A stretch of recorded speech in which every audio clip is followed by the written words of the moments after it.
of prayer for all nations. Let's rise together.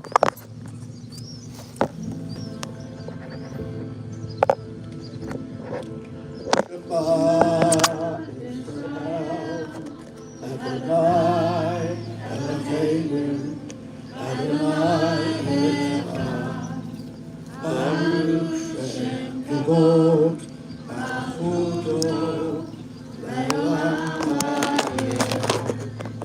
Hear, O Israel, the Lord our God, the Lord is one. Blessed is his name and his glorious kingdom for all eternity.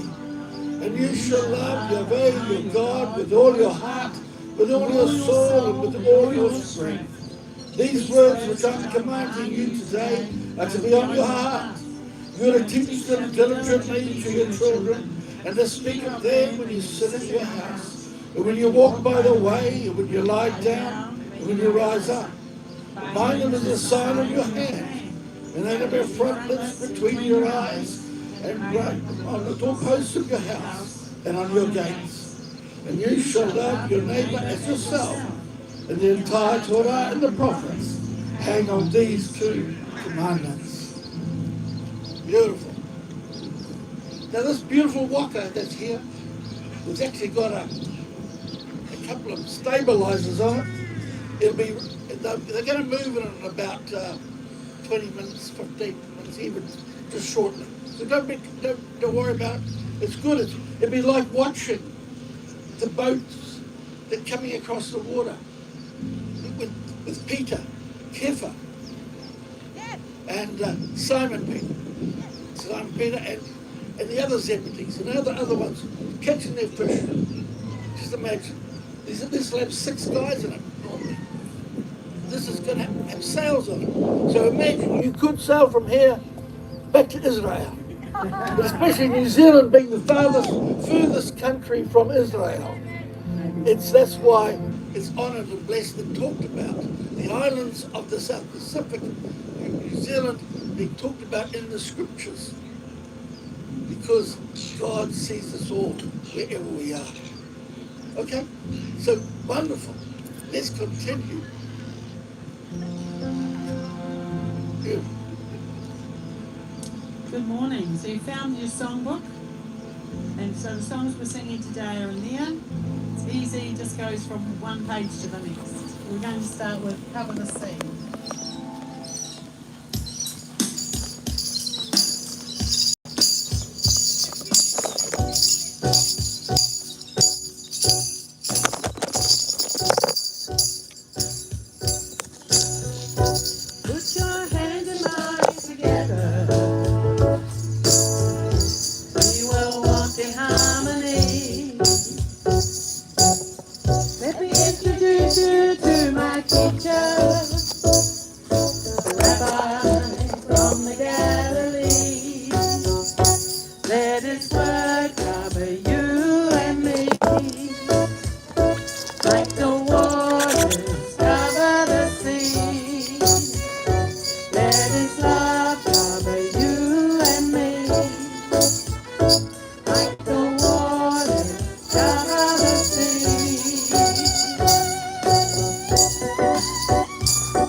of your name, there is none like you.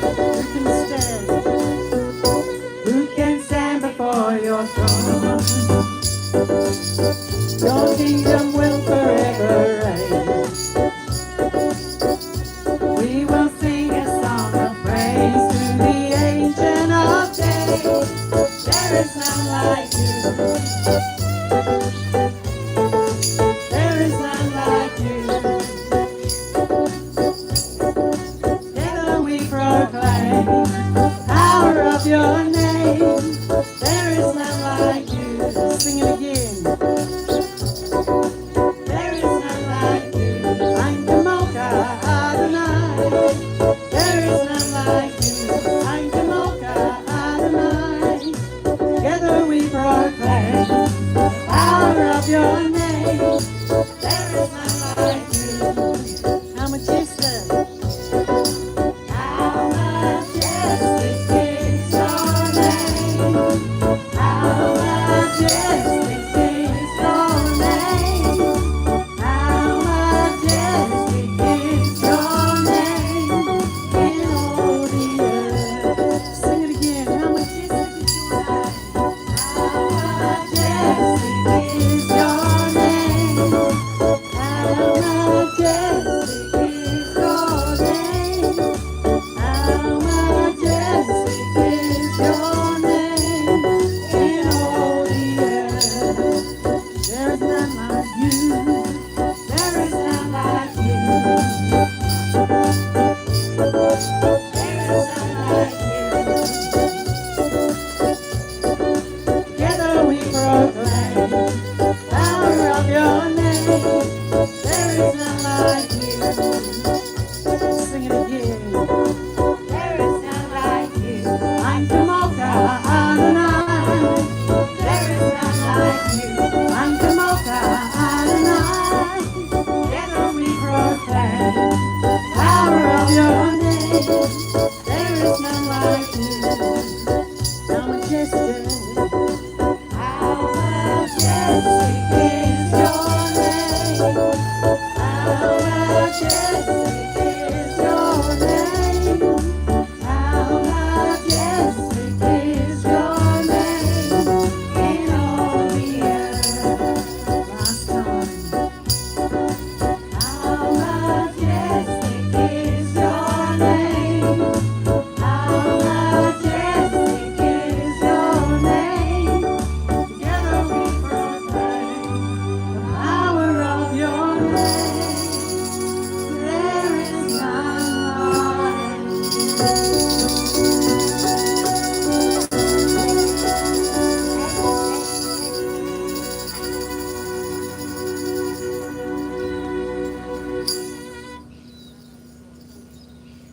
You may be seated.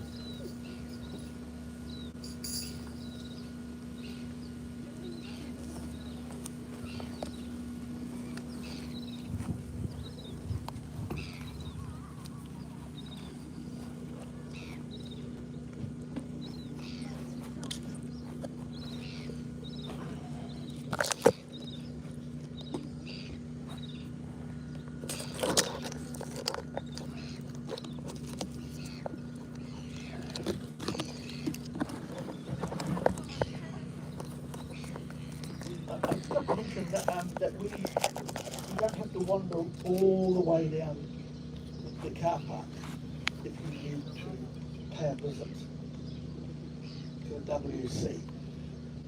We've got one just around the corner there. Okay? For your comfort, so you don't have to go too far. So just around the corner. Smells beautifully, especially just for you. This morning's parashah is Shemot, about the names.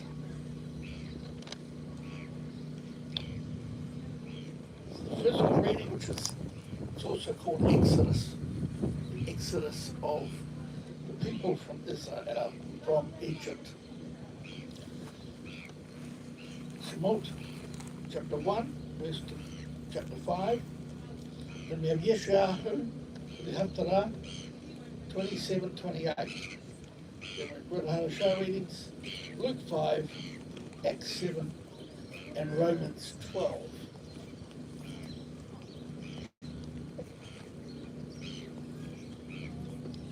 Shabbat Shalom, everyone. You want to talk?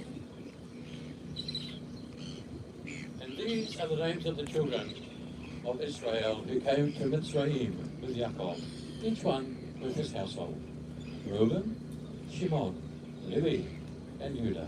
Yeshashkar, Zebulun, and Benjamin. Dan and Naphtali, Gad and Asher. And all those who were descendants of Yaakov were 70 beings, as Yosef was already in Mitzrayim. And Yosef died, and all his brothers, and all that generation. And the children of Israel were fruitful and increased very much, multiplied, and became very strong, and the land was filled with them. Then a new sovereign arose over Mitzrayim, who did not know Joseph. And he said to his people, Behold, the people of the children of Israel are more and stronger than we. Come, let us act wisely towards them, lest they increase. And it shall be when fighting befalls us that they join our enemies and fight against us, and shall go up out of the land. So they set slave masters over them to afflict them with their burdens, and they built for Pharaoh supply cities, Pithom and Ramses. But the more they afflicted them, the more they increased and grew, and they were in dread of the children of Israel. And the Mitzrites made the children of Israel serve with harshness, and they made their lives bitter with hard bondage, in mortar and in brick, and in all kinds of work in the field. All their work which they made them do was with harshness. Then the sovereign of Mitzrayim spoke to the Hebrew midwives, of whom the name of one was Shiphrah, and the name of the other Puah. And he said, When you deliver the Hebrew women and see them on the birth stools, if it is a son, then you shall put him to death. But if it is a daughter, then she shall live. But the midwives feared Elohim, and did not do as the sovereign of Israel commanded them, and kept the male children alive. And so the sovereign of Israel called for the midwives and said to them, Why have you done this, and kept the male children alive? And the midwives said to Pharaoh, Because the Hebrew women are not like the Mitzrayim women, for they are lively and give birth before the midwives come to them. So Elohim was good to the midwives, and the people increased and became very numerous. And it came to be, because the midwives feared Elohim, that he provided households for them. And Pharaoh commanded all his people, saying, Throw every son who is born in the river, but keep alive every daughter.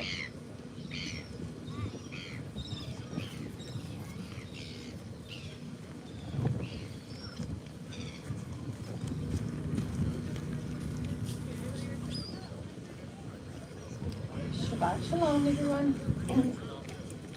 Now a man from the house of Levi took as his wife a daughter of Levi. The woman conceived and gave birth to a son. Now when she saw that he was delightful, she hid him for 3 months. But when she could no longer hide him, she took a basket of papyrus reeds, coated it with tar and pitch, and put the child inside, and laid it in the reeds by the bank of the Nile. His sister stood off at a distance to see what would happen to him. Then the daughter of Pharaoh came down to bathe, while her maidens walked along by the river. When she saw the basket among the reeds, she sent her handmaiden to fetch it. When she opened it and saw the child, a baby boy, crying, she had compassion on him and said, This is one of the Hebrew children. Then his sister said to Pharaoh's daughter, Should I go and call a nurse from the Hebrews to nurse the child for you? Pharaoh's daughter told her, Go. So the girl went and called the child's mother. Then Pharaoh's daughter said to her, Take this child and nurse him for me, and I will pay you for your wages. So the woman took the child and nursed him. After the boy grew older, she brought him to Pharaoh's daughter, and he became her son. So she named him Moses, saying, because I drew him out of the water. Now it happened in those days, after Moses had grown up, that he went out to his brothers and saw their burdens. He noticed an Egyptian beating a Hebrew, one of his own people. So he looked around, and when he saw there was nobody, he killed the Egyptian and hid him in the sand. Then he went out the following day and saw 2 Hebrew men fighting. So he said to the guilty one, "Why are you beating your companion?" But the man answered, "Who made you a ruler and a judge over us? Are you saying you're going to kill me, just as you killed the Egyptian?" Then Moses was afraid and thought, for sure the deed had become known. When Pharaoh heard about this, he tried to kill Moses. But Moses fled from Pharaoh and settled in the land of Midian, where he sat down by a well. Now the priest of Midian had 7 daughters who came and drew water. They filled the troughs to water their father's flock. But shepherds came and drove them away. So Moses stood up, helped them, and watered their flock. When they came to Reuel, their father, he said, "How come you've returned so soon today?" So they told him, "An Egyptian delivered us out of the hand of the shepherds. He also drew water for us and watered the flock." "Where is he then?" he said to his daughters. "Why did you leave the man behind? Invite him to have some food to eat." Moses was content to stay on with the man. Later, he gave Moses his daughter Zipporah.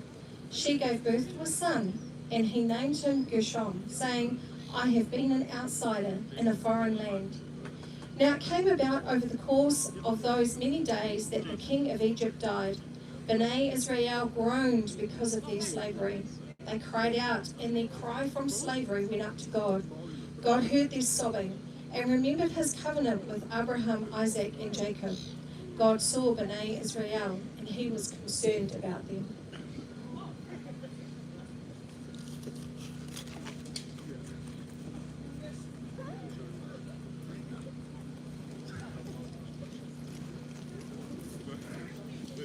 Shabbat Shalom, everybody.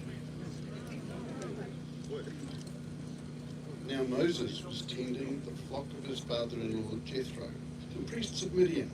So he led the flock to the farthest end of the wilderness, coming to the mountain of God, Horeb. Then the angel of Adonai appeared to him in a flame of fire within the bush. So he looked, and he saw the bush burning with fire, yet it was not consumed. Moses thought, "I will go now and see this great sight. Why is the bush not burnt?" When Adonai saw that he turned to look, he called to him out of the midst of the bush and said, "Moses, Moses." And he answered, "Your name?" And he said, "Come no closer. Take your sandals off your feet, for the place where you are standing is holy ground." Moreover, he said, "I am the God of your father, the God of Abraham, Isaac, Jacob." So Moses hid his face because he was afraid to look at God.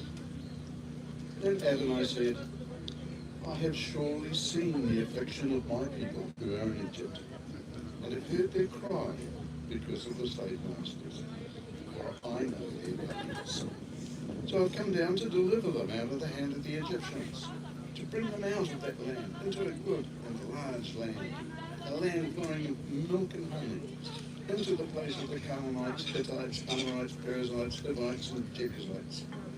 Now, behold, the cry of Bnei Israel has come to me. Moreover, I have seen the oppression of the Egyptians have inflicted on them.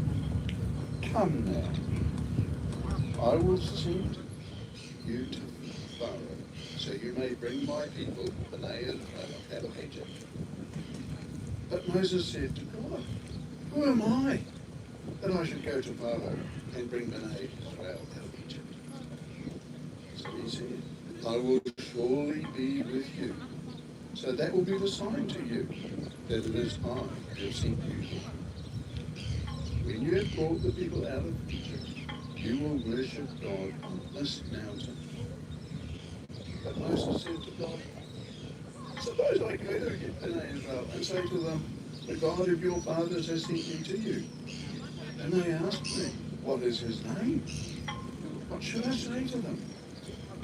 God answered Moses, I am who I am. Then he said, you are to say to the nations, I am has sent me to you. God also said to Moses, you are to say to the name Israel, Adonai, the God of your fathers, the God of Abraham, the God of Isaac, the God of Jacob, has sent me to you. This is my name forever, and the name by which I should be remembered from generation to generation.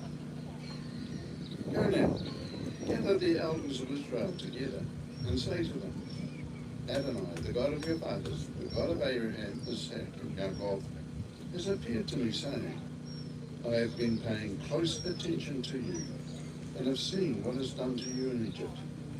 So I promise, I will bring you out of this affliction in Egypt, into the land of the Canaanites, Hittites, Amorites, Perizzites, Hivites, and Jebusites, to a land flowing with milk and honey. They will listen to your voice. So you will go along with the elders of Israel to the king of Egypt, and say to him, Adonai, the God of the heavens, has met with us. Now please take us a 3-day journey into the wilderness, so that we may sacrifice to Adonai our God. Nevertheless, I know that the king of Egypt will not let you go, except by a mighty hand. So I will stretch out my hand and strike Egypt with all my wonders that I will do in the midst of it. After that, he will let you go. Then I shall grant these people favor in the eyes of the Egyptians. So it will happen that when you go, you will not leave empty-handed. Every woman is to ask her neighbor, and the woman who lives in her house, for silver, gold, jewelry, and clothing. You will put them on your sons and your daughters, so you will plunder the Egyptians.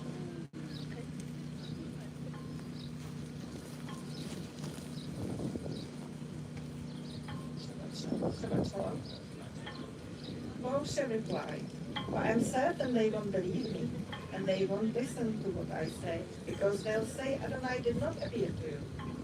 Adonai answered him, what is that in your hand? And he said, a staff. He said, throw it on the ground. And he threw it on the ground.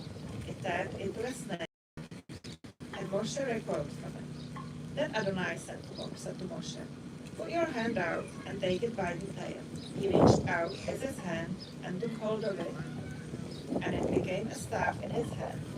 This is so that they will believe that Adonai, the God of their fathers, the God of Abraham, the God of Isaac, and the God of Jacob, has appeared to you.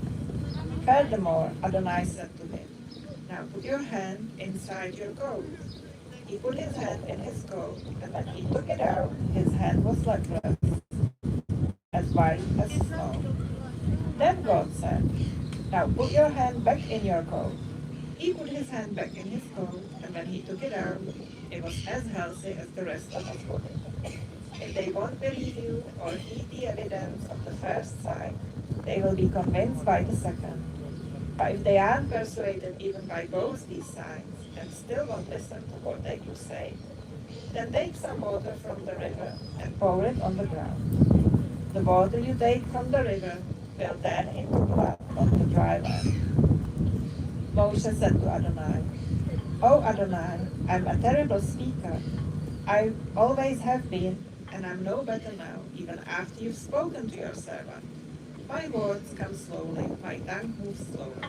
Adonai answered him, who gives a person a mouth? Who makes a person dumb or deaf, keen-sighted or blind? Isn't it I, Adonai? Now therefore go, and I will be with your mouth, and will teach you what to say. But he replied, please, Lord, send someone else, anyone you want. At this, Adonai's anger blazed up against Moshe. He said, don't you have a brother, Aaron the Levi? I know that he is a good speaker. In fact, here he is now, coming out to meet you, and he'll be happy to see you. You will speak to him and put the words in his mouth, and I will be with your mouth and his, teaching you both what to do. Thus he will be your spokesman to the people, in effect, for you. He will be a mouth, and for him you will be like God. Now take this staff in your hand, because you need it to perform the signs.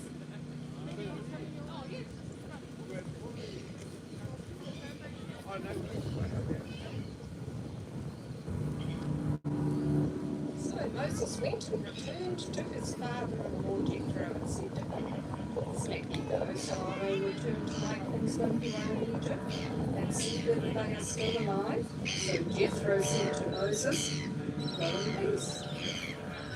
Then Adonai said to Moses, "And when you go, return to Egypt, for all the men that served your life are dead." So Moses took his wife and his son, set them on a donkey, and returned by Egypt. Moses took the staff of God in his hand. Adonai said to Moses, "When you go back to Egypt, see that you do all the wonders before Pharaoh that I have put in your hand. Still, I will make his heart, and he will not believe. You are to say to Pharaoh, 'This is what Adonai says, Israel is my son, my firstborn.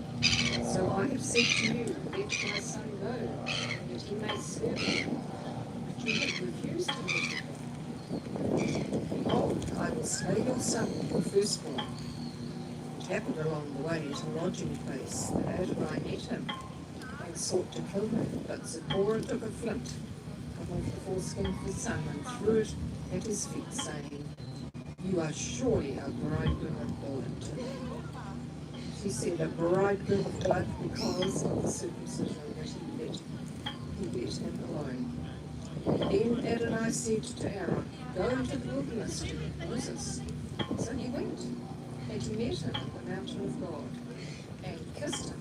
Then Moses told Aaron all the words of Adonai, with which he had been sent, along with all the signs that he had commanded him to do.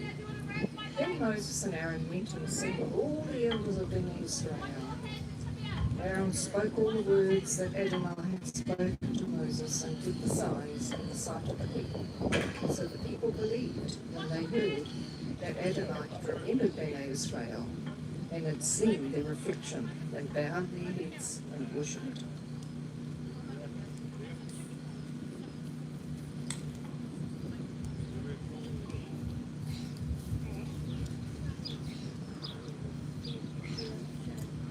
Afterward, Moses and Aaron went to Pharaoh and said, "This is what Adonai, the God of Israel, says. Let my people go so that they may hold a festival to me in the desert." Pharaoh said, "Who is this Adonai that I should obey him and let Israel go? I do not know Adonai, and I will not let Israel go." Then they said, "The God of the Hebrews has met with us. Now let us take a 3-day journey into the desert to offer sacrifices to the Lord our God, or he may strike us with plagues or with the sword." But the king of Egypt said, "Moses and Aaron, why are you taking the people away from their labor? Get back to your work." Then Pharaoh said, "Look, the people of the land are now numerous, and you're stopping them from working." That same day, Pharaoh gave this order to the slave drivers and foremen in charge of the people: "You are no longer to supply the people with straw for making bricks. Let them go and gather their own straw, but require them to make the same number of bricks as before. Don't reduce the quota. They are lazy. That is why they're crying out, 'Let us go and sacrifice to our God.' Make the work harder for the men so they keep working and pay no attention to the lies." Then the slave drivers and the foremen went out and said to the people, "This is what Pharaoh says. I will not give you any more straw. Go and get your own straw wherever you can find it, but your work will not be reduced at all." So the people scattered all over Egypt to gather stubble to use for straw.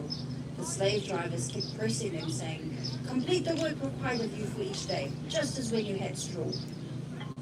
The Israelite foremen appointed by Pharaoh's slave drivers were beaten and were asked, "Why didn't you meet your quota of bricks yesterday, or today, as before?" Then the Israelite foreman went and appealed to Pharaoh. "Why have you treated your servants this way? Your servants are given no straw, yet we are told, 'Make bricks.' Your servants are being beaten, but the fault is with your own people." Pharaoh said, "Lazy, that's what you are, lazy. That is why you keep saying, 'Let us go and sacrifice to Adonai.' Now get to work. You will not be given any straw, Yet you must produce your full quota of bricks. The Israelite foremen realized that they were in trouble when they were told, you are not to reduce the number of bricks required of you each day. When they left Pharaoh, they found Moses and Aaron waiting to meet them, and they said, may the Lord look upon you and judge you. You have made us a stench to Pharaoh and his officials, and have put a sword in their hand to kill us. Moses returned to Adonai and said, Adonai, why have you brought trouble upon this people? Is this why you sent me? Ever since I went to Pharaoh to speak in your name, he has brought trouble upon this people, and you have not rescued your people at all. Then Adonai said to Moses, now you will see what I will do to Pharaoh. Because of my mighty hand, he will let them go. Because of my mighty hand, he will drive them out of his country.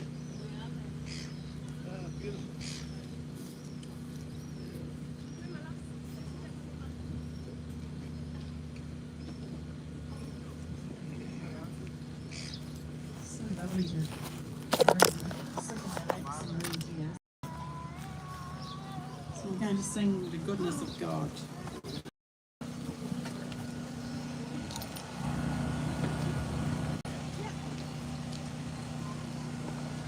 Just sit and sing if you like.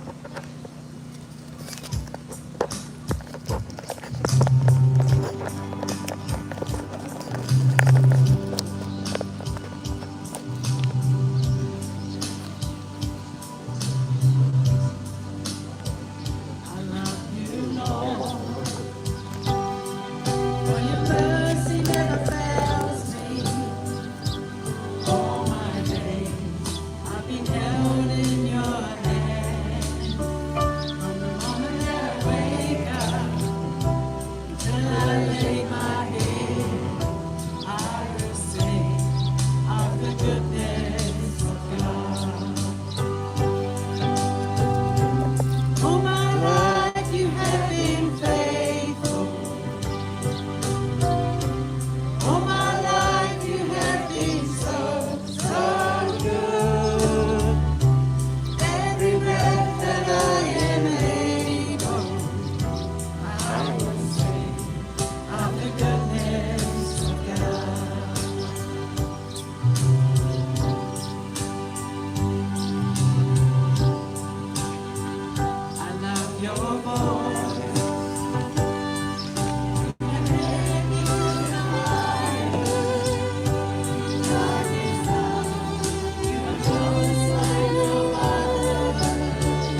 Please, please, please, please, please, please, please, please. I don't need this.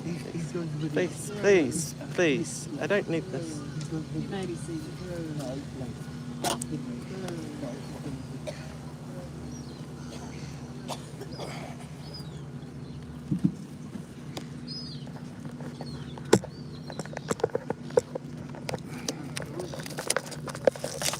Morena Fano, Morena Mishpacha, Boker Tov Kulam, Shabbat Shalom. Peace upon this Sabbath. From Isaiah 27, Israel will bloom again. In the days of Yaakov will take root. Israel will blossom and bud and fill. The face of the world will with fruit. Did he strike Israel as he struck those who struck them? Or were they slain as their slayers were slain? You contend with her by banishing her, by dragging her away. With his fierce wind he expelled them on the day of the east wind. So by this will Jacob's sin was atoned, and this the full price to remove his sin. When he makes all the altar stones like shattered chalk stones, so that the Asherah poles and incense rise no more. The fortified city is a lonely habitation, forlorn and forsake like the desert. There the calf will graze, there something will lie down and consume its branches. Something about a wind that I just read, right? Blowing them away. Woo-hoo. Yes, we love you, Ruach, Lord. And consume its branches. When the boughs are withered, they will be broken off. Women come and set them on fire, for it is a people of no understanding. Therefore their Maker will show them no mercy. He who formed them will give them no grace. It will come about in that day, Adonai will thresh from the channel of the river to the wadi of Egypt, and he will be gathered one by one, Bnei Israel. It will also come about in that day, a great shofar will be blown. Those perishing in the land of Assyria and the exiles in the land of Egypt will come and worship Adonai on the holy mountain of Jerusalem. Oi, the proud crown of Ephraim's drunks.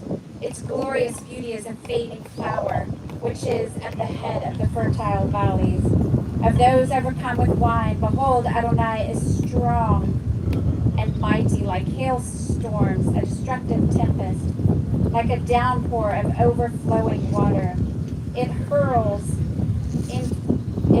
it down to the earth with its hands. The proud crown of Ephraim's drunks will be trampled underfoot. The glorious beauty is a fading flower, which is at the head of the fertile valley, like a first ripe fig before summer. Whoever sees it swallows it up while it is still in his palm. In that day, Adonai Tsevaot will be a crown of glory, a diadem of beauty to the remnant of his people, a spirit of judgment for him who sits on the judgment seat, and strength for those turning back. Strength for those turning back the battle at the gate. For these are real, but these also reel from wine and stagger from strong drink. The Cohen and the prophet reel from strong drink, are confused because of wine. They stagger because of strong drink. They are muddled in vision. They stumble in judgment, since all the tables are full of the filth of vomit. No place is left. To whom will he teach knowledge? To whom will he explain the message? Those just weaned from milk? Those just taken from the breast? But it must be precept upon precept, precept upon precept, line upon line, line upon line, here a little, there a little. For through stammering lips and a foreign tongue, he will speak to his people, to whom he said, here is rest. Give rest to the weary, here is repose. But they would not listen. So the word of Adonai is to them, precept upon precept, precept on precept, line upon line upon line. Here a little, there a little, so they walk and fall backward. and are both entrapped and captured.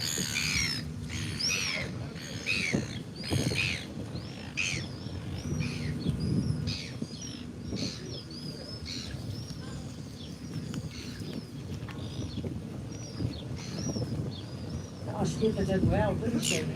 Pumped herself to the ground, not being blown away. It's fabulous to see you here. What a beautiful spot. And welcome to all those who have travelled a long way today. It's always good to see you. And remember, we're going to stay for the picnic afterwards. If you brought your togs, you can swim. It's just such a beautiful day.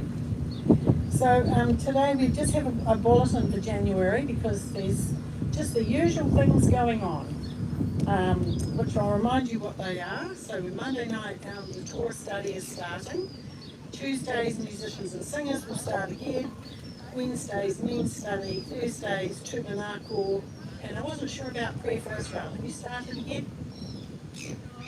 No? Having a rest. And Fridays, of course, you can have, yes? You're having yours? Right, so Darian's group is starting. And then we thought it would be nice to return here on the long weekend, the end of January, on anniversary weekend on the Sunday night, have a picnic here, and just be together as a family again because let's make the most of the lovely weather. So that's in the bulletin. That's January the 25th. It's a Sunday afternoon at 5 o'clock. And have we had any birthdays? So, oh, Darian. Come and have something out of the chocolate box.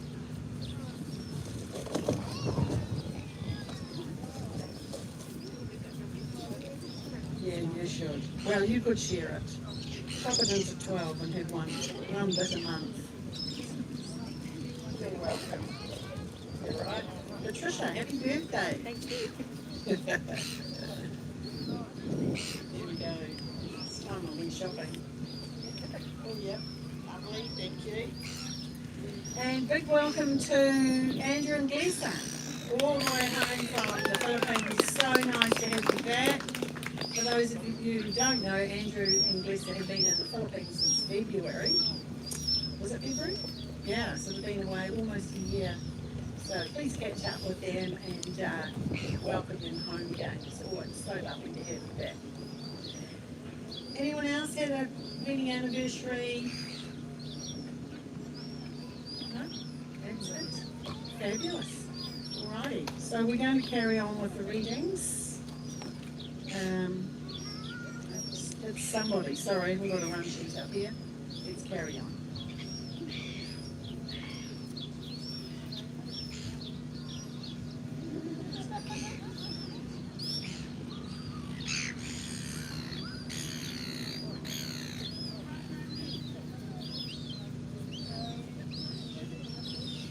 Good morning. Good morning to seagulls and everything else here. It's great. Luke chapter 5 from verses 12 to the end. Now while Jesus was in one of the towns, a man covered with Sarat, skin disease, appeared. And when he saw Yeshua, he fell on his face and begged him, saying, Master, if you are willing, you can make me clean. Yeshua stretched out his hand and touched him, saying, I am willing, be cleansed. Immediately the Sarah left him. Yeshua ordered him to tell no one, but commanded him, Go and show yourself to the Kohen. Then bring an offering for your cleansing, just as Moses commanded, as a testimony to them. But the news about Yeshua was spreading all the more, and many crowds were coming together to hear and to be healed of their diseases. Yet he would often slip away into the wilderness and pray. Now on one of those days, Yeshua was teaching. Pharisees and Torah scholars were sitting there who had come from every village of Galilee and Judea as well as from Jerusalem. And Adonai's power to heal was in him. And behold, men were carrying a paralyzed man on a stretcher, trying to bring him in and place him before Yeshua. But when they found no way to bring him in because of the crowd, they went up on the roof and let him down with the stretcher through the tiles, right in the middle before Yeshua. When he saw their faith, he said, "Man, your sins are forgiven." Then the Torah scholars and the Pharisees began to question, saying, "Who is this fellow speaking blasphemies? Who can pardon sins but God alone?" Yeshua, knowing their thoughts, replied to them, "Why are you raising questions in your hearts? Which is easier to say, your sins are forgiven you, or to say, get up and walk? But so you may know that the Son of Man has authority on earth to pardon sins."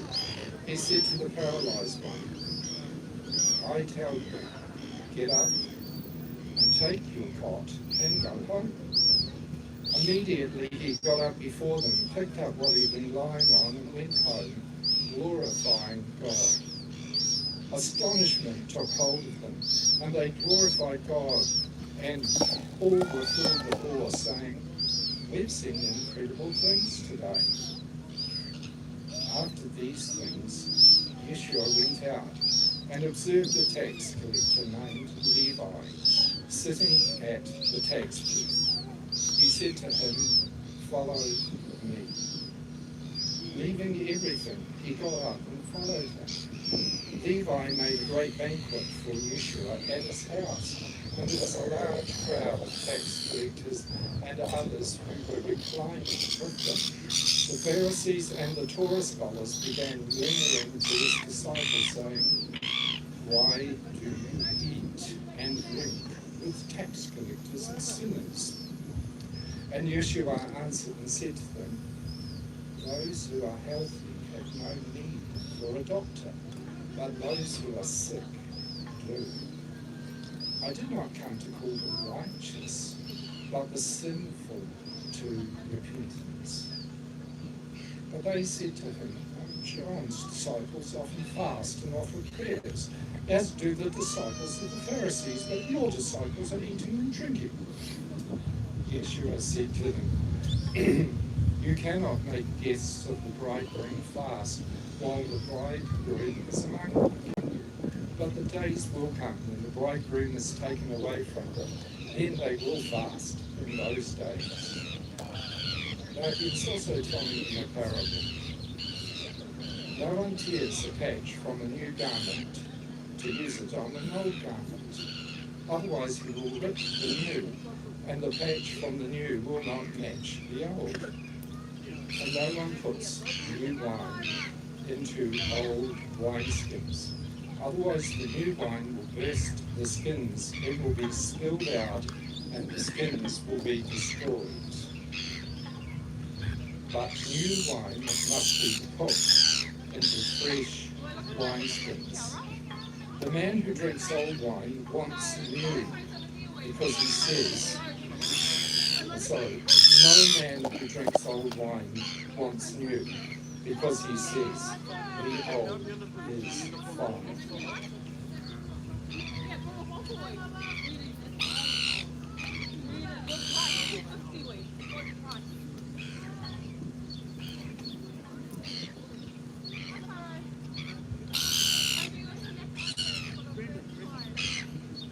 I know.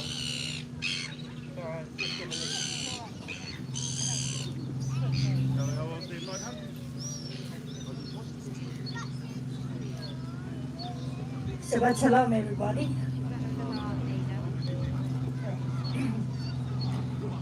We are in Acts 7, verse 17.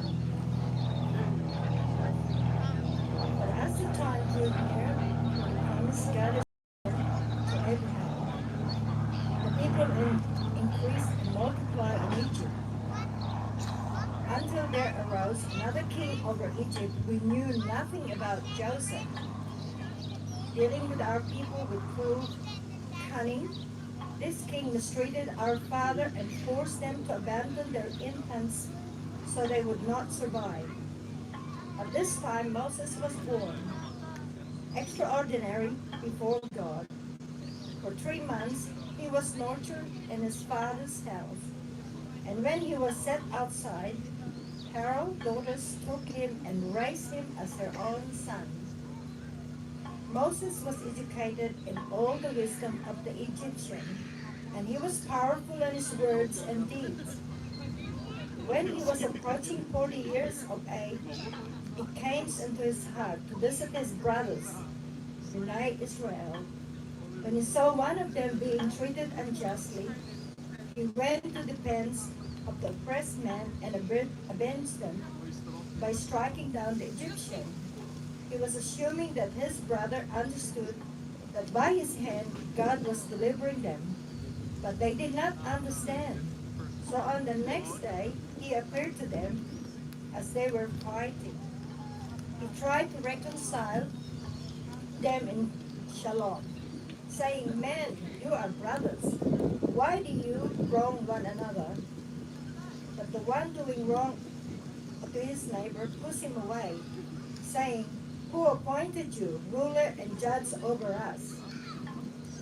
You don't want to kill me as you killed the Egyptian yesterday, do you?"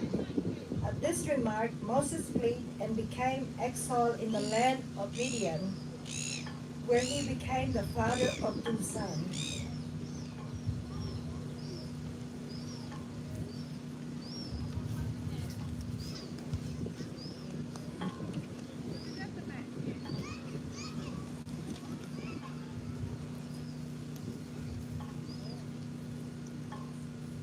Shabbat Shalom. Romans, the whole chapter 12. I urge you, therefore, brothers and sisters, by the mercies of God, to present your bodies as a living sacrifice, holy, acceptable to God, which is your spiritual service. Do not be conformed to this world, but be transformed by the renewing of your mind, so that you may discern what is the will of God, what is good and acceptable and perfect.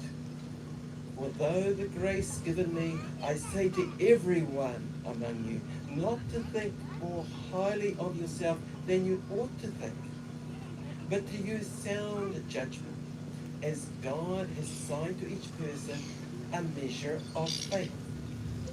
For just as we have many parts in one body, and all the parts do not have the same function, so we, who are many, are one body in Messiah, and everyone parts of one another. We have gifts that differ according to the grace that was given to us. If we prophesy, in proportion to our faith. If service, in our serving, or the one who teaches in his teaching, or the one who exhorts in his exhortation, the one who gives in generosity, the one who leads with diligence, the one who shows mercy with cheerfulness. And let love be without hypocrisy, detesting what is evil and holding fast to the good. Be tenderly devoted to one another in brotherly love. Outdo one another in giving honor. Do not be lagging in zeal. Be fervent in spirit. Keep serving the Lord. Rejoicing in hope. Enduring in distress. And persisting in prayer. Contributing to the needs of the Kedoshim. And extending hospitality. Bless those who persecute you. Bless and do not curse. Rejoice with those who rejoice. weep with those who weep. Live in harmony with one another, and do not be proud, but associate with the lowly. Do not be wise in your own eyes. Repay no evil for evil. Give thought to what is good in the eyes of all people. If possible, so far as it depends on you, live in shalom peace with all people. Never take your own revenge, loved ones, but give room for God's wrath. For it is written, vengeance is mine, I will repay, says Adonai. Rather, if your enemy is hungry, feed them. If he is thirsty, give him a drink. For by doing so, you will heap coals of fire upon his head. And do not be overcome by evil, but overcome evil with good.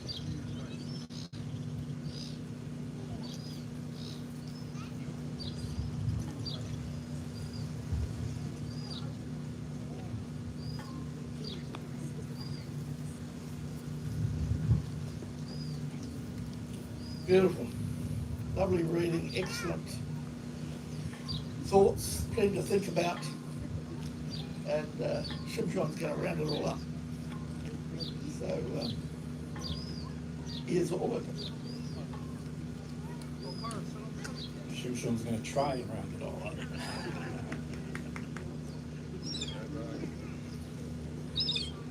Can you hear me? The mic's down here. Is that better? Can you hear? Okay. You got to sit and listen to me. Might as well hear me. All right. Well, another Gregorian calendar year has passed. Are you one of those that makes New Year's resolutions? Me personally, I haven't since 1991. But if you are, it's going to be easier to read off the iPad, I think. How many of you made resolutions last year? And if you did, how many of you kept and guarded those resolutions that you proclaimed over your lives, proclaimed for yourselves? Or was it another year of resolute failure? And why is it that so many of those resolutions or goals fail or go unfulfilled? There's absolutely nothing wrong with having or setting goals. There's nothing wrong with believing for something. Whether it be something like taking care of your health, eating a better diet, losing weight, quitting smoking, vaping, drinking, drugs. There's nothing wrong with setting goals for a better job or studying for a profession or working towards a promotion. There are so many different categories, such as physical, emotional, and soulful things that people do make resolutions this time of year for. But the percentage of those that actually keep those resolutions is minuscule. And why is that? Well, this is my theory. It's possibly a multifaceted theory, and there might not actually be a real answer or reason. But how many of us have watched track and field events like the Olympics? Most of us have. The runners, mostly those in short sprint races, which to me the most exciting to watch, which is interesting because it highlights a very important spiritual principle. And that our journey walking with God towards his promise of eternal salvation is a marathon, and it's not a sprint. Hebrews 12:2. Therefore, since we have such a great cloud of witnesses surrounding us, let us also get rid of every weight and entangling sin. Let us run with endurance for the race set before us, focusing on Yeshua, the initiator and perfecter of faith. For the joy set before him, he endured the cross, disregarding its shame, and he has taken his seat at the right hand of the throne of God. Consider him who has endured such hostility by sinners against himself, so that we may not grow weary in our souls and lose heart. The race metaphor confirms that the journey following Messiah Yeshua is not a sprint but a marathon, requiring long-term dedication and reliance on God's strength. By keeping our focus on Yeshua and his promises, believers can find motivation, strength, and hope, highlight hope, to overcome all the obstacles of Satan and of this treacherous world, but yet we remain faithful. Now, getting back to the runners in the shorter sprints, in order for them to get a greater push out of the gate, so to speak, which is really important in those short races, in order to get that push out of the gate, which leads to faster races and faster recorded times and new world records and such, they use what's called the starter block. Here's the thing. Most people want change in their life, which most often is a good thing. But what they will do is they'll wait for the Gregorian New Year to come around. Then they will make resolutions of the changes they want to make or see in their lives. Then they sit and wait for that New Year's ball to drop, and then they are off into the race. Just like the sprinters in the Olympics, they are using what they recognize as New Year's as their starter block. But since it's not really based on something tangible or known in the spiritual sense as truth, because it's not the New Year, there is no starter block. They stumble off into the race. They're pushing off air, basically. Kind of like the king's invisible clothing. But it only took one brave child with vision to call out the truth. So they take off running with their list of resolutions and good intentions. But usually they trip and fall right out of the gate. Sadly, so many people end up in worse situations because of the guilt caused by that failing. You see, their starter blocks were only aberration. It wasn't really there. So if we want to be successful in our so-called resolutions, they need to be built on a sound foundation, not on sand, nor on air. We need to build on the foundation of the Word of God. If you want to be successful in your resolutions, if you are one that make those resolutions, and I know there's a more proper word for me to use in resolutions, but it evades me. Again, if you want to be successful in making changes in your lives, firstly, don't carry on the worldly tradition of waiting for New Year's. There is no better day than today. Even if tomorrow is your today, or next week or next month is your today, there is no better time than the day we are standing in. Secondly, and most importantly, is that yours, mine, our starting blocks are hope. Hope that is only found in the one true God through relationship with Yeshua. The Bible presents hope as confident trust in God and his promises. Hebrews 11:1. Now faith is confidence in what we hope for and assurance about what we do not see. Jeremiah 29:11. Everybody knows that one. God promises a future and a hope to those who trust in him. Romans 15:13.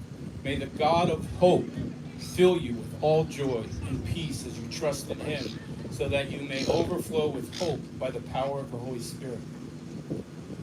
A biblical hope is not wishful thinking, but a firm expectation rooted in God's faithfulness. Okay, that's just for the year. Well, the Gregorian year. Now we'll get into the Parashah. Shmot, names. Interesting probably only to me, because I shared this Parashah last year. Some of you may remember that I shared the testimony of how I received my name. And my hope from last year's message was that you would grasp and have a deeper understanding of the difference between faith and faithfulness. There is a big difference. And that you would have grabbed a hold of what God had called you to when he created you. So I ask, have you? Have you yet grabbed a hold? Or have you a deeper revelation or understanding that you are not an accident wandering this world without purpose? Have you taken ownership of the fact that you were born with a divine purpose? And and that the King of all kings has bestowed you with that purpose. That little old you plays an important role in God's eternal plan. Have you learned in this past year the importance of your name? Because it's not by accident that you have that name. Are you partnering with God and working towards fulfilling the calling and purpose that He birthed you for? Those are questions that only you can answer in light of the Holy Spirit. Now, if you heard the message last year, and your answer to all those questions I just put forward is no, I have good news for you. Today gives you an opportunity to push off again into the race with a proper starting block, which is hope. True hope that is rooted in God through the power of His Holy Spirit. And once again I say Romans 15:13. May the God of hope fill you with all joy and peace as you trust in Him, so that you may overflow with hope by the power of the Holy Spirit. Now, as I stated last year, names are very important. Even names of countries and lands, such as Israel. We all know the world likes to throw out that word Palestine. Palestine. It's not Israel, it's Palestine. And I hate it. I literally hate it. I know we're probably not supposed to hate, but I hate it. When biblical scholars write about Palestine in the time of Jesus, anybody with a keyboard can Google and find out that the land wasn't called that until way after Jesus' time anyway. Even my favorite Bible app talks about Palestine in the time of Jesus. And I want to delete it, but it's the best app out there for me. But what does the Bible say? Matthew 2:19.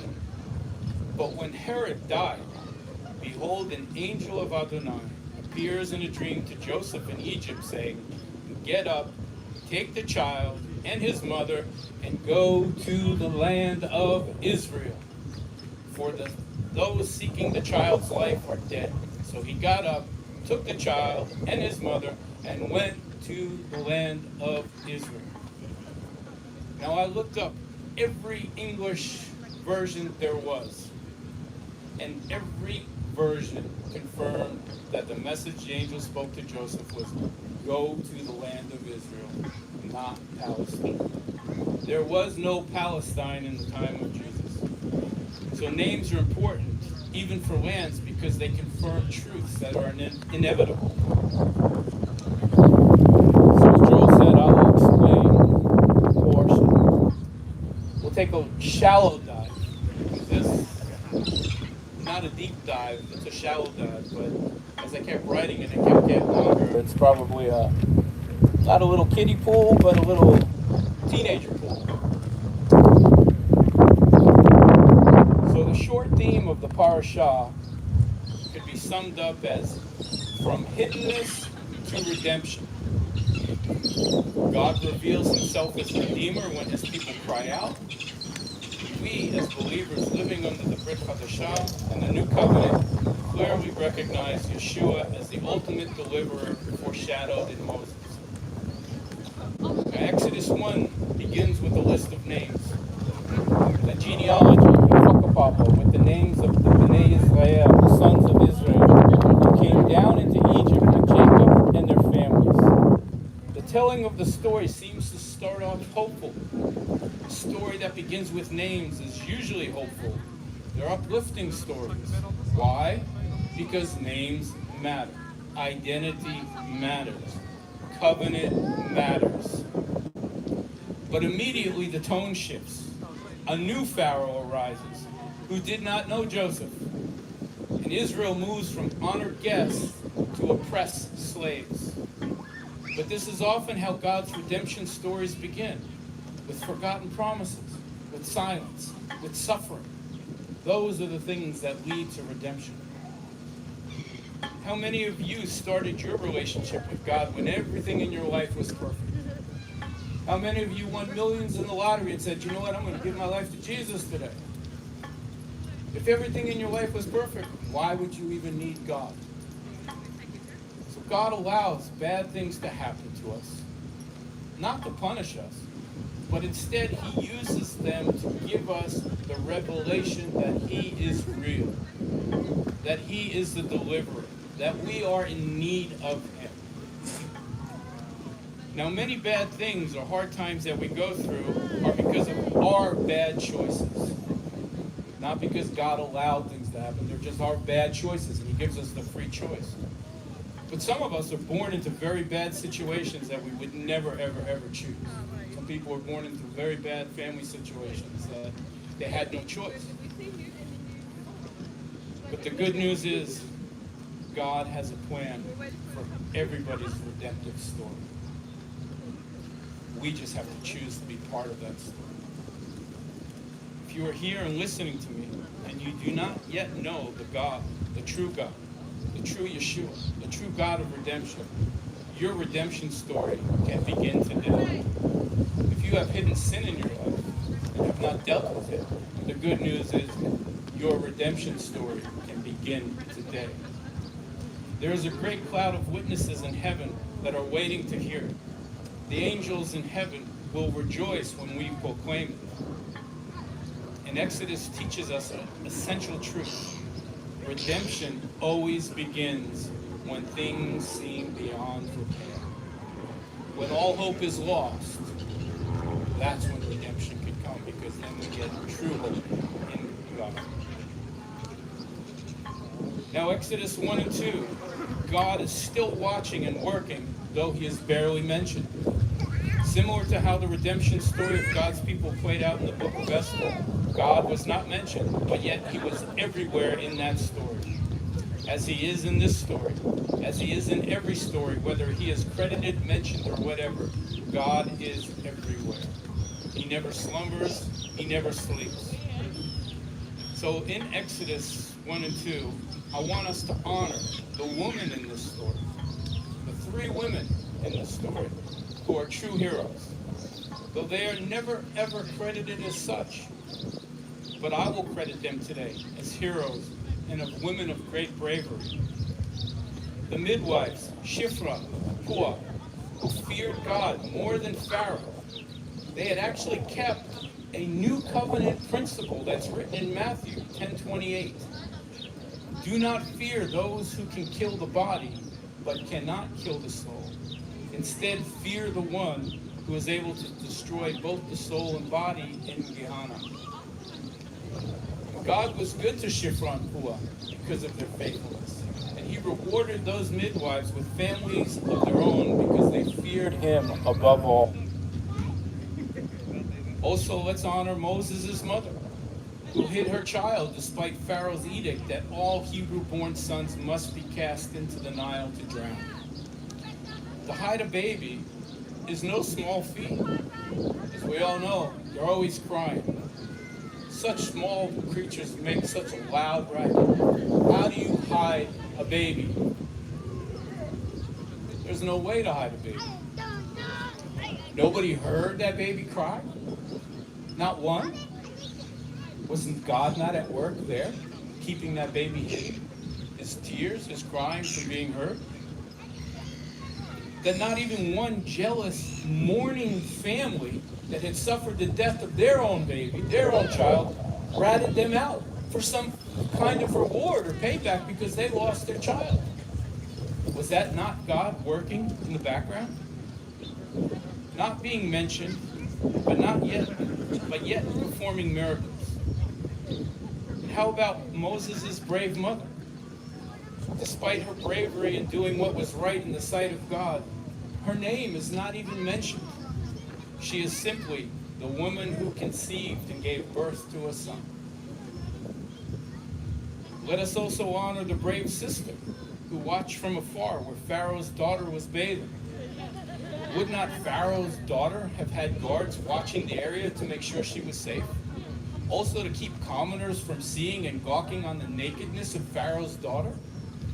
We have to remember that Egyptian royalty were looked upon as gods, and commoners were not even allowed to cast their eyes upon them. So I have to assume that Pharaoh's daughter would have had guards roaming that area. But Moses' sister, despite her bravery in doing what was right, she also goes unnamed. And And what of the bravery of Pharaoh's daughter, who chose compassion over the law of her own father and raised the baby as her own? She also goes unnamed. None of these women perform miracles. None preach sermons that are remembered or revered.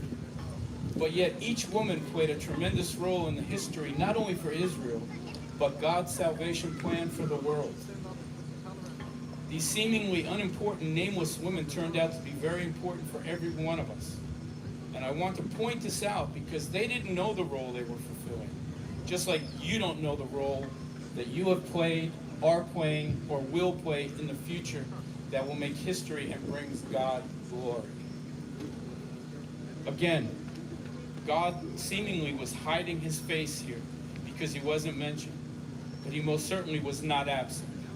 Hiding does not mean absent, and he most certainly was in the center of everything going on as he is in your life.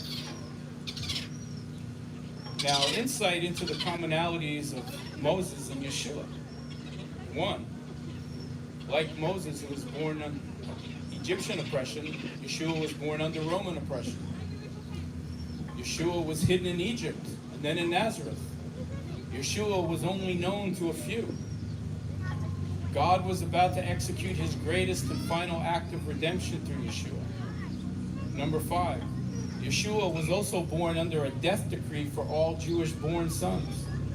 Number 6, was hidden in Egypt to preserve his life. Number 7, grew up rejected by both sides, their own people and the Egyptians and Romans respectfully.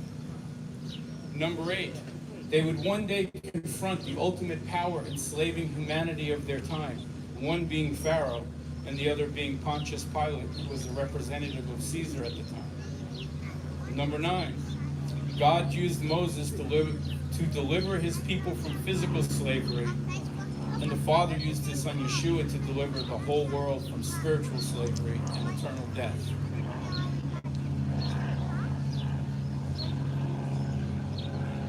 Noted also was Pharaoh feared the birth of a deliverer rising up for the Jews, and Herod feared the birth of a rightful Jewish king being born. They both issued decrees to kill all Jewish male babies being born, but most importantly, they both failed.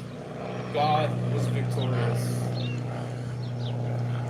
In Exodus 3 and 4, we see human weakness is confronted with the calling of God. God suddenly appears to Moses in a burning bush, but it's no ordinary fire. It's nothing like Moses has ever seen. Moses was looking at an angel of the Lord within the fire, and what a sight that must have been. It must have been a really cool sight because Moses thought, oh yeah, I'm going to go forward, I'm going to have a better look. Why is this bush not burning up? And who's this angel in the fire? So he thought he'd go forward. But when the Father himself saw Moses come forward towards the bush, he called out to Moses saying, I am the God of your father. I am the God of Abraham, Yitzhak, and Jacob. I am the God of Abraham, Isaac, and Jacob. That's when Moses hid his face from the fear. God calling out to Moses was actually an act of grace and mercy. For our God is an all-consuming fire. And if Moses would have drawn close to that bush, he would have become burnt toast. He would have been consumed. Remember the one guy who tried to save the ark? What happened to him? He did a good deed and he was gone. If Moses would have got near that bush, he would have gone into God's presence and it would have been over for him. And we need to remember, our God is an all-consuming fire. And if Moses would have drawn close, again, I'm repeating that, sorry, I've read the same phrase. But it was out of the burning bush that God revealed himself as Yeh Asher Yeh, translated usually as I am who I am. But it's most properly translated, it's a verb form that is both past, present, and future. Because it can be translated as I will be what I will be. Despite what you think he is, he's going to be who he's going to be. And a lot of believers do not know the God that they proclaim to follow. But he will be who he will be. But it is in the burning bush we see that God will be all-consuming, but yet preserving, for he didn't burn up the bush, nor Moses. And we see in the burning bush that our God does not, though despite he's a consuming fire, he doesn't scorch us in judgment, but he refines us in his fire for his purpose. And it's here where God tells Moses his purpose. And how did Moses reply when God told him his purpose? Number one, who am I? Number two, who are you? Number three, what if they don't believe me? And number four, I'm slow of speech, get somebody else. But this is where God says to him, I am who I am. I will be what I will be. God did not say to Moses, Moses, you're enough. You got talent. You've got everything you need. He did not say that to them. But what he said to him was, I will be with you. And I will be who I will be. And this word is for you today. It's for us today that God will be with us. Whatever he's called you to do, you will succeed. Not because of your talent, your speaking skills, your strength, your charisma, because you're smart. You will succeed because he will be with you.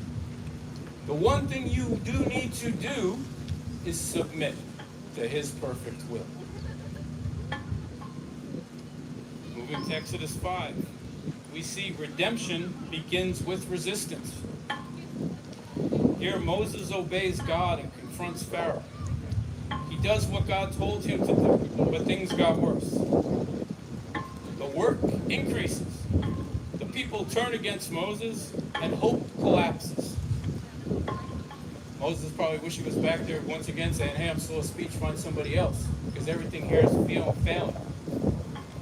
I thought you told me, God, you'll be with me, but everything's failing. But this is a painful but critical lesson, because obedience does not always produce immediate relief.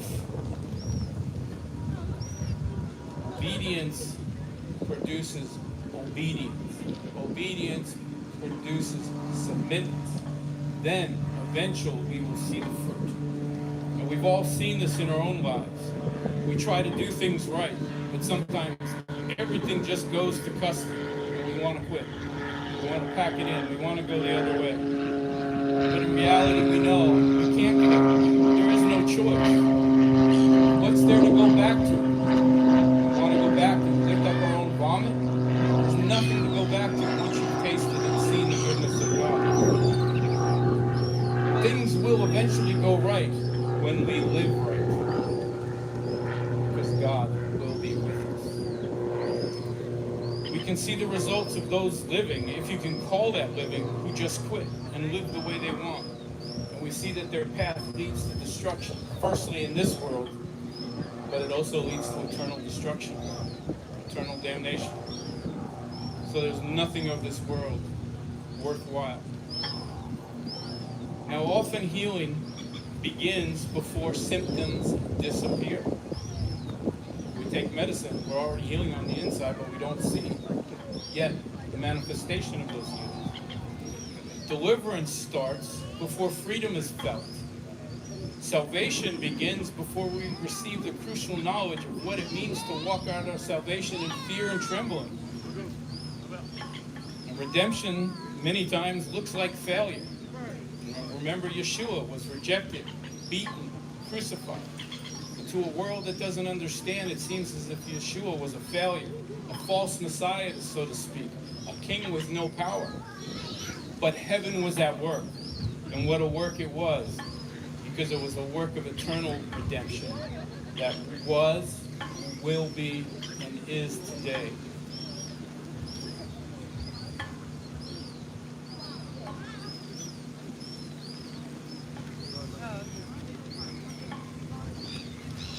Parashah Shemot began with names and ends with hope. So let's push off once again into the race that God has prepared for each and every one of us. Pushing off today's starting block, and that starting block that is true hope, rooted deeply in God's word and his promise for each and every one of us. His promise of eternal life with him for those who submit to his will and love him because he first loved us. But also his promise to those who choose not to accept his gift of salvation. And that promise is eternal damnation. He is merciful. He has given freedom to choose which way we will go. But it will be one way or the other. There are no other ways. Again, I want to reaffirm that today's reading began with names, but ends with hope. The hope is God knows everyone's name. He remembers every promise, and he is faithful to redeem. Just as he brought Israel out of Egypt, he can and will bring us out of any bondage we find ourselves in today through his son Yeshua the Messiah. Revelation 19:11 says, Yeshua is called faithful and true. He is the warrior that sits on the white horse, and he is called faithful and true. Call upon his name today, and he will be faithful and true to deliver you. Shabbat Shalom.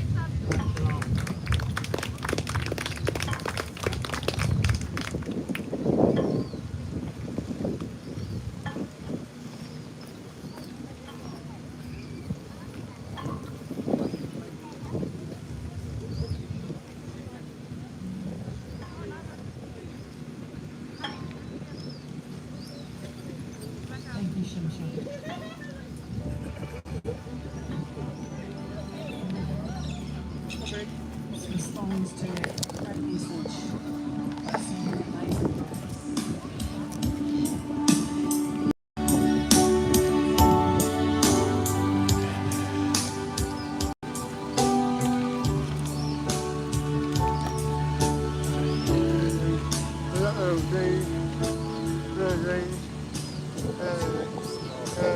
Amazing grace, how sweet the sound.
great message, from. I just want to continue on just to ask the question. Having thought about your name and understanding that God sees all names. He's seen everyone before the beginning of time. If you haven't done something about thinking about God, thinking about what He's asked of you, thinking about what you need to do to get right with Him, so that you can really enjoy all the amazing beauty that is around, rather than wondering where it's all from. I encourage you to go and have a chat to someone who does know their name, does know where they're going, does know who their God is. Go and have a chat to them. And go and have a chat to God. Go and have a chat to Him about it. And ask Him to make Himself real to you. Find out what His name is. You know His name is Yahweh. Also find out and make Himself the I am to you. Ask Him to make Him real to you. Don't put it off another time. I really encourage you to do that. Because that will define your eternity. We don't have any people who want to be baptized. Baptism of Yeshua is a time of, once you have been born again, if you've been born again. And it's interesting that when Yeshua met with His disciples, they hadn't been born again at that point. 30 days after resurrection. But He said, I need to breathe life into you. Ask Yeshua to breathe life into you. And then you will be born again. Born again in the Spirit. And as part of that equation, you get baptized. Born of the water. That's born of the blood. Born of the Spirit. Born of the water. And I understand most people here have already gone through the waters of Mikvah and Yeshua. But if you haven't, I encourage you to really think about it. Because that's part of the equation. To be a witness to everyone else around. It says if we confess our sins, faithful and just, forgive us our sins, cleanse us. And he who confesses me to a man, I will confess before my Father in heaven. So it's an equation, and it all goes together. So I encourage you today, don't leave it for another time. Don't forget, there's plenty of water there. Even if you've been baptized before, and you want to refresh yourself in the ways of God, it's a good symbolism. Just like my stepper does, he goes and mikvahs himself. Generally does it 3 times each time. So I encourage you, if there's anything that's in your mind, even as a believer, you want to refresh yourself. Don't leave it for another day. Take the opportunity. Be strengthened. I say, strength. Be strengthened.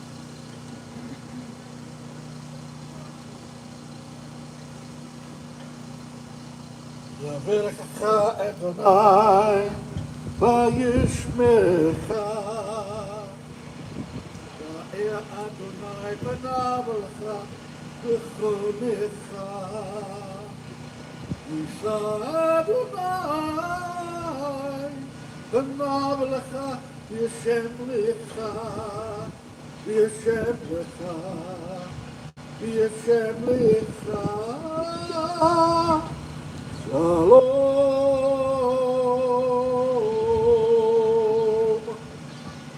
Yahweh bless you. Yahweh make his face to shine on you and be gracious to you. Yahweh turn his face towards you and grant you shalom. Shabbat shalom.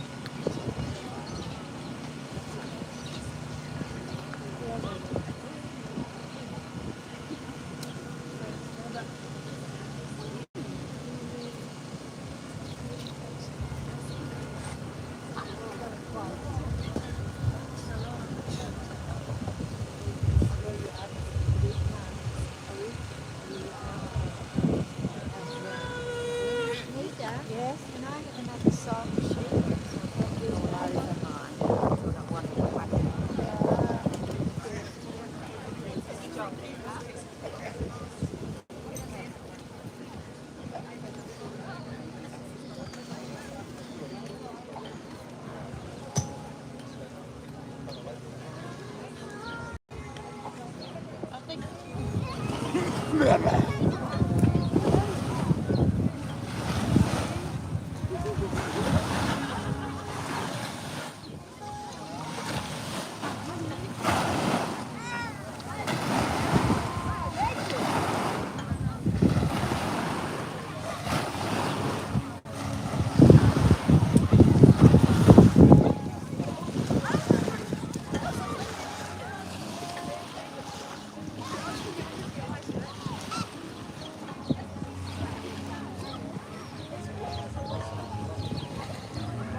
Shimshon around?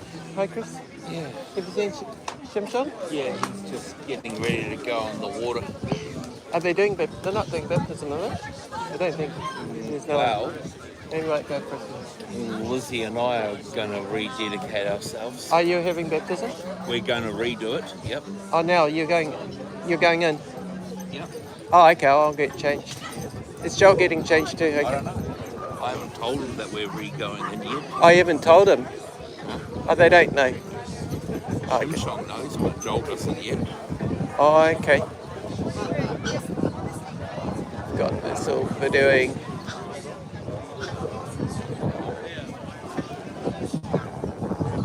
So Shimshon's getting ready now to take you out to baptism? Yeah. Okay, I'll go get ready. Yeah.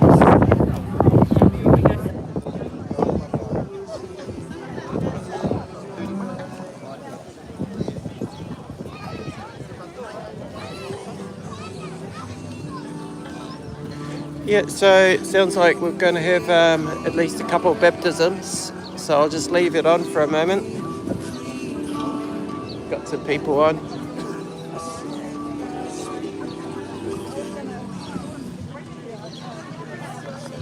Listen, Mike. Can you watch my phone? I'm going to get ready. Apparently, Liz and Do you want me to? just hold it for a few minutes. I'll just get my cards on because it looks like Chris and Lizzie are going to get baptised. Oh, wow. And so I won't be That's important for me too. I'll be over there. I don't know. That's really going to clear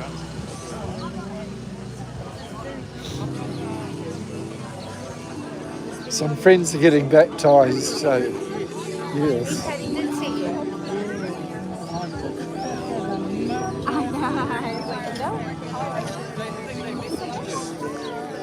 Yeah, I want to go over there too. Can you read these messages? You know those people?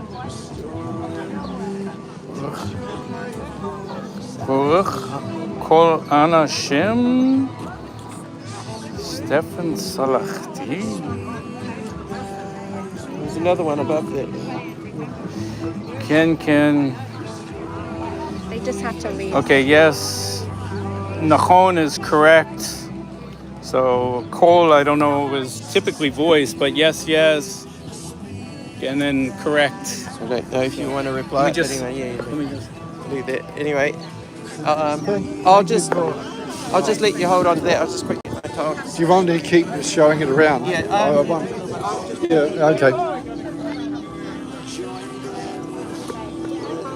Come to say hi. Wasn't a good idea.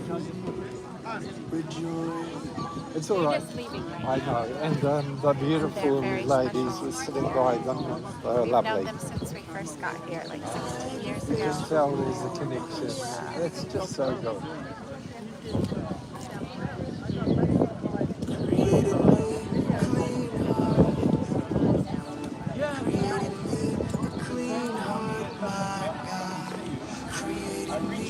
It's all right. I've been asked to hold this with Brendan. He's apparently. I'm so excited. I met a man on the walkway with his dog, and like I do. Yes. And he wished me a happy new year and things, and asking me how I was getting on texting. And I said, I'm just about to celebrate Shabbat. Come and have a meal with us. Oh, wow. He said, that's wonderful. I'm Jewish person. So he's come today. Oh, what a blessing. Wasn't it a beautiful message? It was just straightforward, but, you know. Absolutely. Yeah.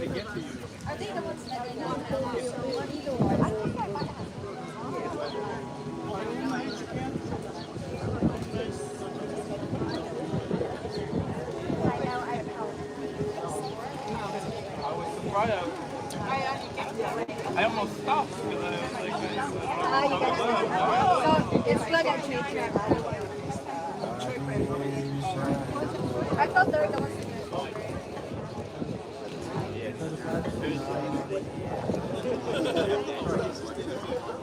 Morning, or good afternoon almost. Been asked to hold this with Brendan, but he has been putting it on the tube, I think on YouTube. Apparently there's two people this gentleman's daughter and son-in-law who feel to get baptized.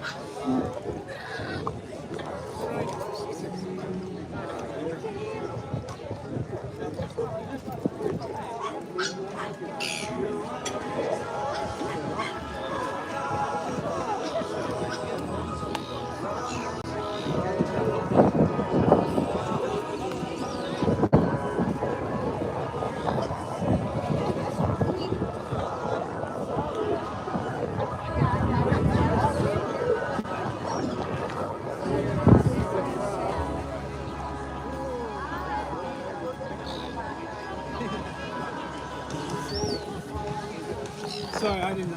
No, That's God one of the bless first you. families who we met when we moved to the country. We haven't seen them. I could just see the connection. So I that's was why- privileged so enough I to wasn't sit trying to by. be- I wasn't trying to I be know rude. you're not, and I just tried to make it light. But when you say it's shallow water, it looks it, but you can swim in it still. So thank you. Thank you. I appreciate that. I was like lost doing it. I was like spacing out doing the whole time. It's funny how sometimes that happens. And I was like losing track, and all of a sudden, it said, I got to where it says, okay, I'm going to close here, and I was like, wait, where'd the rest of the message go? It's gone. I thought I lost it, but I just... It's amazing, isn't it? Good. Yeah.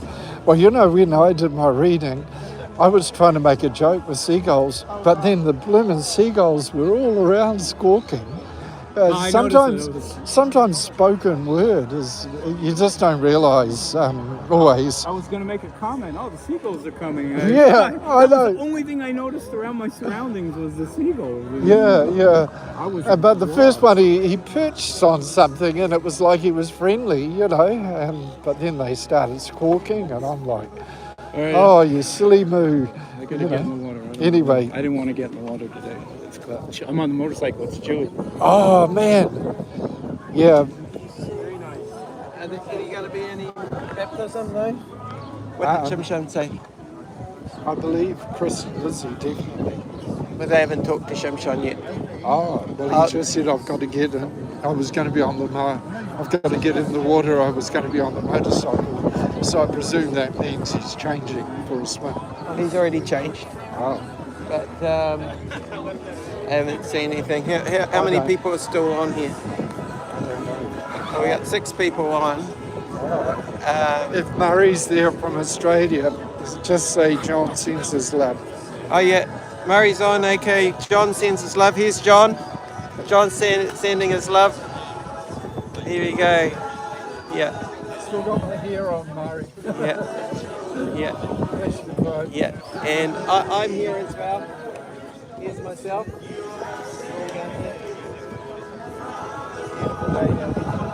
So how do you know Murray was on? Well, because a couple of times I have gone on, and he's usually on.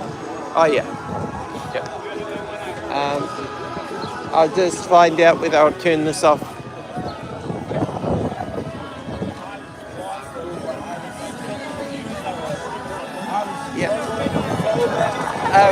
I'm not too sure. I can't remember. It might be on. It might be off. I can't remember.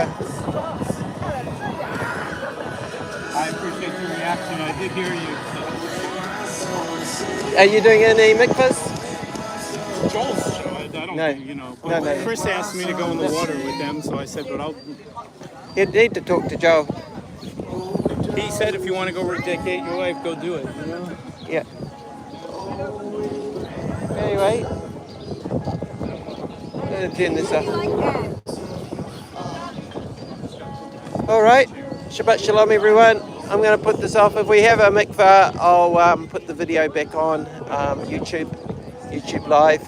If we are going to have a mikvah, but at the moment we're going to have a eat. And yeah. All right. How do I turn this off? They have an off button.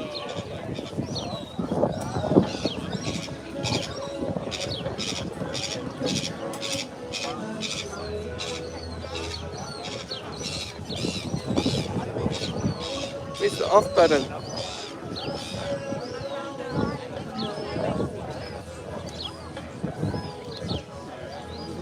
Andrew will tell me. How do you turn off YouTube?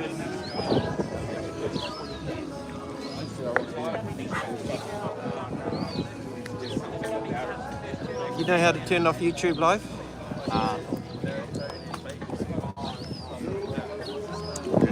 Just maybe. Yeah. You turn it off, eh? Right, we